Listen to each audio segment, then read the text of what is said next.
Friends, welcome to కొత్తగా చందమామ కథలు. ఈరోజు మనం గొప్ప యోగం అనే కథ చెప్పుకుందాం. చాలా కాలం కిందట ఒకానొక పల్లెటూరులో కుమరయ్య అనే పశువుల కాపరి ఒకడు ఉండేవాడు. అతను యువకుడు, మంచి ధైర్యశాలి. ఈ కారణం చేత అతగాడి ఆలోచన ఎప్పుడూ దేశాలు చూడడం మీద, గొప్ప గొప్ప యుద్ధాల్లో పాల్గొనడం మీద ఉంటూ ఉండేది. ఒకనాడు కొమరయ్య ఇలాగే ఆలోచిస్తూ పశువులను మేతకి వదిలి ఒక చెట్టు కింద పడుకున్నాడు. కాసేపటికల్లా అతనికి మంచి నిద్ర పట్టింది. ఆ నిద్రలో విచిత్రమైన కల ఒకటి వచ్చింది. తాను ఒక కొండ ఎక్కుతున్నట్టు, కొండ కొన చేరేసరికి ఒక సింహాసనంలో తాను కూర్చున్నట్టు, అలా సింహాసనంలో కూర్చున్న తన పక్కనే రాణి వేషంలో ఒక సుందరి కూడా కనిపించింది. ఇదేమిట్రా అని ఆశ్చర్యపోతూ అతను తల తడిమి చూసుకునేసరికి నెత్తిమీద ఒక రత్న కిరీటం చేతికి తగిలింది. నేను రాజుని అని నిద్రలో నుంచి లేచి చుట్టూ కలిగి చూశాడు కొమరయ్య. అదంతా వట్టిదే అని అతనికి తెలిసిపోయింది. దూరంగా మేస్తూ ఉన్న పశువులు, చెట్టు కింద తను, ఎంత మంచి కల వచ్చింది అనుకుంటూ ఆలోచనలో పడ్డాడు కొమరయ్య. ఆ మరుసటి రోజు కూడా అతనికి అదే కల వచ్చింది. దీంతో కొమరయ్యకి ఆ కల నిజమవుతుందేమో అనిపించింది. రేపు కూడా సరిగ్గా ఇదే కల వస్తే ఆ కనబడే కొండ ఎక్కుతాను. ఏమో, ఆ కొండ అవతల ఉన్న బాలాభిపుర రాజ్యానికి నేను రాజుని అవుతానేమో అనుకున్నాడు కొమరయ్య. ఆ మూడో రోజున కూడా కొమరయ్యకి సరిగ్గా అదే కల వచ్చింది. ఇక ఈ గొర్రెల కాపరి పని లాభం లేదనుకున్నాడు. చెట్టు కింద నుంచి లేచి కొండకేసి బయలుదేరాడు. సాయంకాలానికల్లా ఎలా అయితేనే శ్రమపడి కొండపైకి చేరాడు. కానీ అక్కడ సింహాసనం లేదు, రాణి లేదు. అయినా కొమరయ్య ఎంతమాత్రం నిరుత్సాహపడలేదు. చీకటి పడేసరికి కొండ దిగి బాలాభిపుర రాజ్యంలో ప్రవేశించాడు. అప్పటికి కొమరయ్యకి బాగా ఆకలేసింది. చుట్టుపక్కల ఉన్న పల్లె గాని, జనసంచారం గాని కనబడుతుందేమో అని చూశాడు. చీకటి, కేకారణ్యం తప్ప ఇంకేం కనిపించలేదు. సరే, ఈ రాత్రికి ఇక్కడే చెట్ల కింద పడుకొని తెల్లవారి ఏదైనా గ్రామం చేరుకుందాం అనుకున్నాడు. కొమరయ్య అక్కడ ఉన్న చెట్టు కింద కాళ్ళు ముడుచుకుని పడుకున్నాడు. ఆకలి దహించుకుపోవడం చేత నిద్ర కూడా సరిగ్గా పట్టింది కాదు. అంతలో ఆ పక్కనే గుర్రాల సకిలింపు, నలుగురైదుగురు మనుషులు మాట్లాడుకోవడం అతని చెవిన పడింది. కొమరయ్య చెవులు రిక్కించి వాళ్ళ మాటలు వినసాగాడు. అక్కడికి కొంచెం దూరంలో చెట్ల చాటున ఒక పాడుబడిన ఇల్లు ఉందని వాళ్ళ సంభాషణని బట్టి గ్రహించాడు. ఆ ఆశ్వీకులు ఈ రాత్రికి ఈ పాడుబడిన కొంపలో తలదాచుకుందామనుకుంటున్నారు. కొమరయ్య చెట్టు కింద నుంచి లేచి చడీ చప్పుడు కాకుండా వాళ్ళని వెంబడించాడు. కొద్దిసేపటికి వాళ్ళు ఆ పాడుబడిన ఇంటికి చేరుకున్నారు. అందరూ గుర్రాలు దిగారు. ఆ ఇంట్లోకి ప్రవేశించి దుప్పట్లు పరుచుకొని పడుకున్నారు. కొమరయ్య ఏం చెయ్యాలా అని ఆలోచిస్తూ చీకట్లో ఆ ఇంటి గోడ పక్కనే ఒక మూలన నిలబడ్డాడు. వాళ్ళు దొంగలేమో అన్న భయం కూడా కలిగింది కొమరయ్యకి. కాసేపటికల్లా కొమరయ్య అనుమానించింది నిజమే అని తేలింది. వాళ్ళలో ఒకడు అధికార స్వరంతో ఇలా అడిగాడు, ఒరే రాబందు, ఇవాళ నువ్వు ఏం సంపాదించావు అన్నాడు. అందుకు బదులుగా ఆ రాబందు అనే పేరు గలవాడు, అయ్యా, ఇవాళ కలలో కూడా కనపడని గొప్ప వస్తువుని ఒకదాన్ని నేను సంపాదించాను. వాడెవడో గొప్ప షావుకారులా ఉన్నాడు. వాడి కోటు దొంగలించాను. మనకి ధనం కావాలనుకున్నప్పుడల్లా ఆ కోటు జేబులు తిరగేస్తే మొహరీలు రాలుతాయి అన్నాడు. భలే అని మెచ్చుకున్నాడు వాళ్ళ నాయకుడు. తరువాత, ఒరే గుంటనక్క, నీ సంపాదన ఏమిటి అన్నాడు. అందుకు గుంటనక్క అనే పేరు గలవాడు, అయ్యా, ఇవాళ అదృష్టం పండి ఒక సైన్య నాయకుడు ప్రాణాపాయ స్థితిలో నా కంటపడ్డాడు. అతడి ముక్కోణాల శిరోవేష్టం కాజేశాను. అది తల మీద ధరిస్తే కావాలనుకున్నప్పుడల్లా 3 దశల నుంచి అంబుల వర్షం కురిపిస్తుంది, అంటే బాణాల వర్షం అన్నమాట అన్నాడు.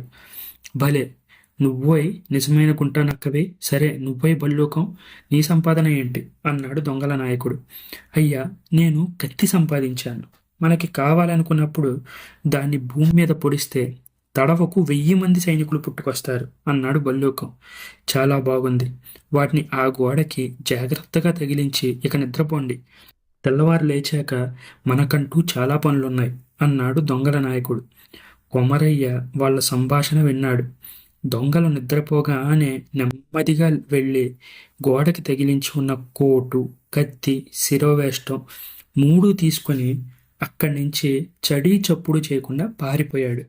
2-3 రోజులకల్లా బాలాభిపురం చేరి రాజదర్శనం కోసం అడిగాడు. "నువ్వెవరివి? రాజదర్శనం అంత తేలిక అనుకున్నావా?" అన్నారు కోట కాపలా వాళ్ళు. "ఓహో! అయితే నా పేరే మీరు వినలేదన్నమాట. మహావీరుడు కొమరసింహుడు మీకు తెలీదా?" అన్నాడు కొమరయ్య కళ్ళెర్రజేస్తూ. "మీరు మీరు మహావీరులైన కొమరసింహులా? రండి, దయచేయండి, మా మహారాజుని కలవండి" అంటూ కాపలా వాళ్ళు కొమరయ్యను రాజు వద్దకు తీసుకెళ్లారు. ఆ సమయంలో సింహాసనం పక్కన రాజకుమార్తె కూడా ఉంది. ఆమెను చూడబోతే కొమరయ్యకు తన కల నిజమవుతున్నట్లు అనిపించింది.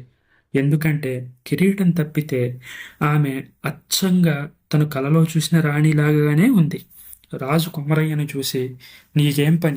నీకేం కావాలని ఇక్కడికి వచ్చావు?" అని అడిగాడు. కొమరయ్య తన వద్ద ఉన్న శిరోవేష్టం, కత్తి సంగతి మాత్రం చెప్పాడు. అనేక యుద్ధాల్లో ఆరితేరన వీరుణ్ణి అని తెలియపరిచాడు. "కావాలంటే ఈ ప్రపంచాన్ని జయించి మీకు పట్టాభిషేకం జరపగలను" అన్నాడు కొమరయ్య ఆఖరికి. ఇదంతా విని రాజు ఎంతగానో పరమానందం పొందాడు. "నువ్వు ప్రపంచాన్ని తర్వాత జయించవచ్చు. చేతనైతే నా రాజ్యం మీదకి పెద్ద సైన్యంతో దండెత్తి వచ్చిన గాంధారి రాజును ఓడించి చూద్దాం" అన్నాడు రాజు.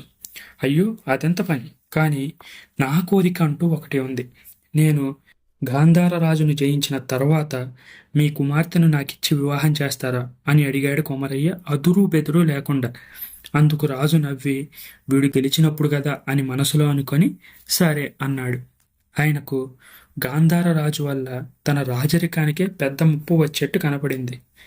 పైగా అంత బలశాలిని జయించిన వాడికి తన కుమార్తెని ఇచ్చి వివాహం చేయడం అన్ని విధాలా తనకే గౌరవప్రదం అనుకున్నాడు.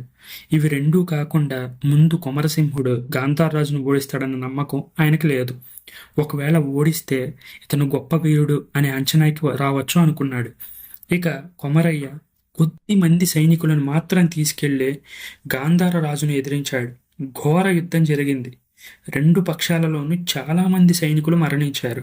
కొమరయ్య తనకు సైనికుల అవసరం ఉన్నప్పుడల్లా కత్తిని భూమిలో గుచ్చి 1000 మంది సైనికులను రప్పించేవాడు. పైగా అతని శిరోవేష్టం నుంచి వెళ్లిన బాణాలు శత్రు సైన్యాన్ని చికాకుపరచి హతమార్చసాగాయి. సాయంత్రం అయ్యేసరికి చావగా మిగిలిన కొద్దిమంది సైనికులతో గాంధారరాజు అక్కడి నుంచి పారిపోయాడు. విజయుడైన కొమరయ్య జయజయధ్వానాలు చేస్తున్న సైనికులు వెంటరాగా సరాసరి బాలాభిపుర రాజు వద్దకు వెళ్ళాడు. అక్కడ రాజు కొమరయ్యను అభినందించాడు. "కొమరసింహ, నీకన్నా వీరుడైన అల్లుడు నాకు దొరకడు. నేను వృద్ధున్నయ్యాను కాబట్టి ఇప్పుడే నిన్ను బాలాభిపుర రాజ్యానికి పట్టాభిషిక్తుణ్ణి చేస్తున్నాను" అన్నాడు మందహాసం చేస్తూ. కొమరయ్యకు రాజకుమార్తెతో వైభవంగా వివాహం జరిగింది. తరువాత రాజ్యాభిషిక్తుడు కూడా అయ్యాడు. సింహాసనం మీద అతను కూర్చున్నప్పుడు పక్కనే రాకుమార్తె కిరీటం ధరించి కూర్చుంది. "నేను కలలో చూసిన రాణినే ఈమె" అని కొమరయ్య ఎంతో మురిసిపోయాడు. ఇంత గొప్ప వీరుణ్ణి పెళ్లాడగలిగిన అదృష్టానికి రాజకుమార్తె కూడా చాలా సంతోషించింది. ఈ కథ మీకు నచ్చినట్లయితే దీన్ని లైక్ చేయండి, మీ ఫ్రెండ్స్ అందరికీ షేర్ చేయండి. అలాగే మన ఛానల్ని సబ్స్క్రైబ్ చేసుకోవడం మాత్రం అస్సలు మర్చిపోకండి. Thank you friends.